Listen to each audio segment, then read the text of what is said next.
Bonjour ou bonsoir à tous, suivant l'heure à laquelle vous regarderez cette vidéo, c'est votre présentateur de l'émission Chronique urbaine, John Sinclair.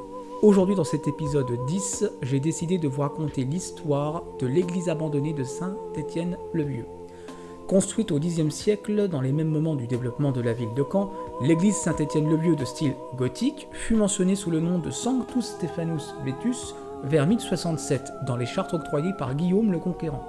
Elle a subi d'importants dégâts lors de la guerre de Cent Ans, notamment lors du siège de 1417, du fait que cette dernière soit située le long des remparts de la ville. Lorsque Caen fut occupé par les Anglais, l'église fut reconstruite avec une tour-lanterne octogonale. À la fin de cette guerre, elle repasse aux mains des Français et sera un lieu de culte jusqu'en 1793, date à laquelle elle fut abandonnée depuis la Révolution française et elle n'accueilla plus d'office religieux à partir de 1802. Étant peu entretenue et désaffectée, l'église menace donc de s'écrouler. Classée monument historique, elle fut fermée au public en 1844 dû à son délabrement avancé.